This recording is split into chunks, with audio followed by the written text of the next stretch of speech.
Hey gang, it's Adam. It is also Patrick. And if you celebrate Christmas, I have some good or bad news for you, depending on how far along you are with your shopping. It is Christmas Eve. It is. It is Christmas Eve. It is December 24th, everybody. Santa is on his way. Or her way. Maybe Santa's a girl. Santa's non-binary. I hope so. I hope that's the case. I think that's the case, yeah. Fantastic. Good for you. You go, Santa. Patrick, how do you celebrate Christmas Eve? Usually by throwing a lot of meatballs and cheese balls in my mouth. Is it an appetizer situation for you? It is usually an appetizer situation. There's not generally a full-scale meal, just lots of crock pots full of terrible, and delicious foods. Same for my family. A lot of little snacky items and meats and cheeses and breads with spreads. Oh my. Oh, I love it. That was almost a song. It is a song, in fact. I will sing it right now. Breads and... No, just kidding. It's not a song. It will be, though. It will be once one of our Tweedles gets their hands on it. It will be.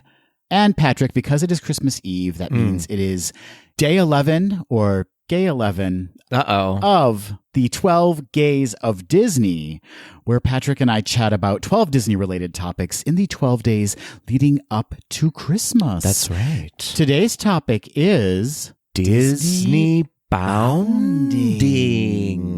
Ooh. Do we need to explain what Disney bounding is before we start talking about Disney bounding? I think so. Go for it, Professor Dictionary or Encyclopedia. Oh, I like that. Disney bounding, for those who don't know, is when you vaguely dress up like a character from Disney. So you're sort of representing a character, maybe through colors or through a shirt style, but you're not fully dressing up as the character. It's not a costume necessarily. A couture homage. That's right. So, for example, if you're going to be Winnie the Pooh, maybe you would wear a red shirt and yellow pants.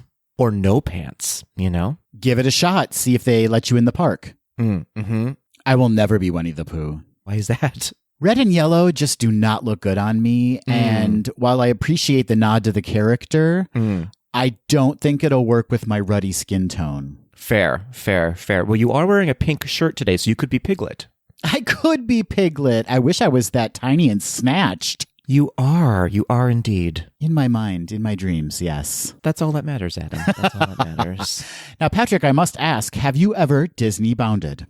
Kind of. We did it for the Halloween party a few years back. I was sort of representing Donald Duck in like a blue polo and some white shorts and some yellow tennis shoes.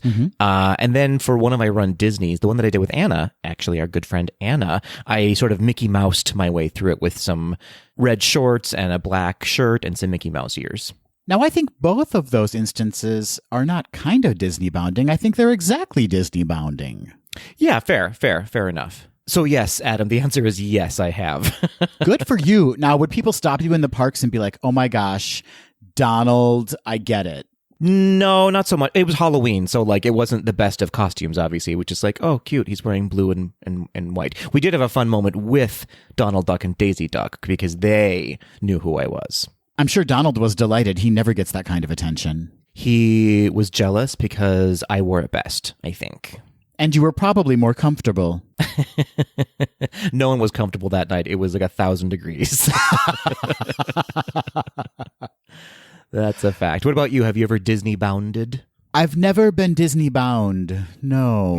Oh my. Would you give it a go? Are you interested in Disney bounding, or is that just not for you? I could be convinced, I think. Okay. It's not like something I desire to do, but if I was going with a group of people and they were like, we're going to Disney bound like as the Seven Dwarfs, let's say. Sure. I could be convinced to bound as Grumpy or Dopey or one of the other 5 others. I like to think that you don't know all of the Seven Dwarfs now. I certainly do. Here we go, folks. Uh-oh. This is the level we've reached in the 12 Gays of Disney. We are going to list dwarves. Okay, we've got... We're just going to start listing dwarves. Doc, Grumpy, Dopey, Sleepy, Happy, Bashful, and Sneezy. Look at you. You know all the Seven Dwarfs. Now, when the live action comes out, I won't have a clue because you know me in live action films. Not going to see it. Not going to see it. You won't even know if there are dwarfs in the movie. I will absolutely see it. Of course I will. I love a live action musical. It's just those older films. Who has the time? A lot of people do, Adam. A lot of people do. They do. That's why they're referred to as classics. I'm the dum-dum. Or you're just very busy and you do not have the time. But back to bounding, Patrick. Yes, obviously. There are some people on Instagram. By the way, Instagram is a social media site, an app. Check it out. Thank you. There are people on Instagram who are so good at bounding because they find clever ways to kind of spin the character that they're trying to convey via streetwear, right? Like, so they do just the perfect amount and somehow convey the character. That's a talent, to give a nod to the character but not overdo it. Do you know what I'm saying? I do know what you're saying. I really enjoy seeing it too. There's a lot of color blocking involved in Disney bounding generally, but that's just the case with Disney because there's a lot of color blocking in Disney. Very true, Patrick. Very true. And so I think to successfully bound, I'm no expert because, hello, I've never done it. But I think to successfully bound, you really have to be specific with the color. Like, it has to be almost dead on to what people see in their minds when they think about that character, right? Yeah. And then you have to kind of layer in a way that smartly represents that character, but also with a fun twist. Like, there needs to be some kind of accessory, say a kicky scarf, a beret. Maybe there's a beret. I don't know.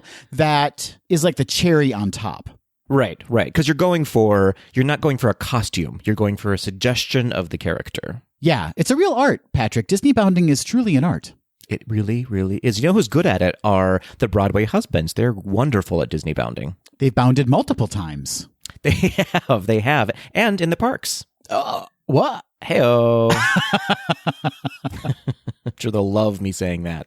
Patrick, if you were to bound in the future, who would be your go-to bound? Who would you be most likely to bound as?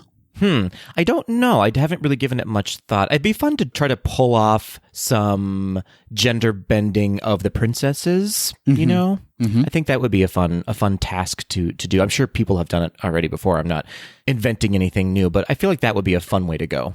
I think for my first bound, if I'm going to do it, and I'm doing it on my own, I think I do a baddie. I think I do a villain, probably do Maleficent, which I may have already bounded as Maleficent and not even known it.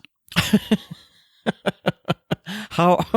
Explain yourself, please. Well, I frequently wear black shorts and like some kind of black shirt in the park, so I guess I've done it.